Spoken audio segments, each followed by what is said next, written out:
রান্নায় যেসব তেল এড়িয়ে চলা ভালো। যত কমই হোক, বাঙালি রান্না তেল ছাড়া হবে না।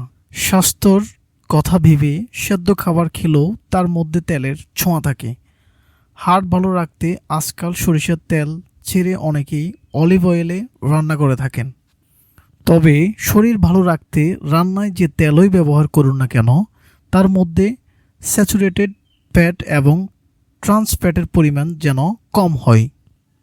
কারণ রক্তে খারাপ কোলেস্টেরল এবং শর্করা বাড়িয়ে তোলার পেছনে ওই দুটি উপাদানের হাত আছে। সরিষার তেল, অলিভ অয়েলে স্যাচুরেটেড ফ্যাট এবং ট্রান্স ফ্যাটের পরিমাণ কম।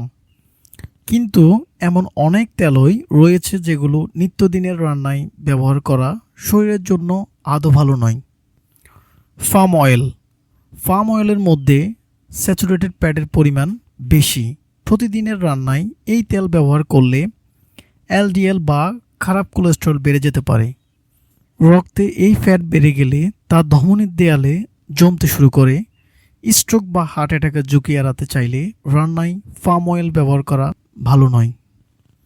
দক্ষিণী রান্নায় নারকেল তেলের প্রভাব বেশি, তাই দেখে মনে হতে পারে এই তেল খুব স্বাস্থ্যকর। তা কিন্তু একেবারেই নয়, কারণ নারকেল তেলের মধ্যে রয়েছে লৌরিক অ্যাসিড, যা রক্তে ভালো কোলেস্টেরল বাড়িয়ে তোলার পাশাপাশি খারাপ কোলেস্টেরলও বাড়িয়ে তোলে। সয়াবিন তেল। সয়াবিনের তেলে পলি আনস্যাচুরেটেড ফ্যাটের পরিমাণ বেশি, যা হার্টের প্রদাহ বাড়িয়ে তুলতে পারে। এছাড়া সয়াবিনের তেলের মধ্যে রয়েছে ওমেগা 6 ফ্যাটি অ্যাসিড। এই ফ্যাটযুক্ত রক্তে বেশি থাকাও কিন্তু সমস্যার। Corn oil. সয়াবিনের মতো কর্ন বা ভুট্টার তেলও ওমেগা 6 ফ্যাটি অ্যাসিডের পরিমাণ বেশি।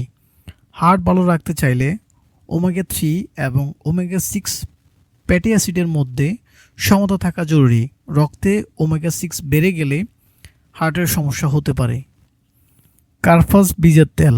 দীর্ঘদিন কার্পাস বীজের তেল বা কটনসিড অয়েলের মধ্যে ট্রান্স ফ্যাটের পরিমাণ বেশি। এই ট্রান্স ফ্যাট কিন্তু রক্তে খারাপ কোলেস্টেরল বাড়িয়ে তোলে। হার্ট অ্যাটাক বা স্ট্রোকের ঝুঁকি বেড়ে যাওয়ার পিছনে দায়ী হলো খারাপ কোলেস্টেরল।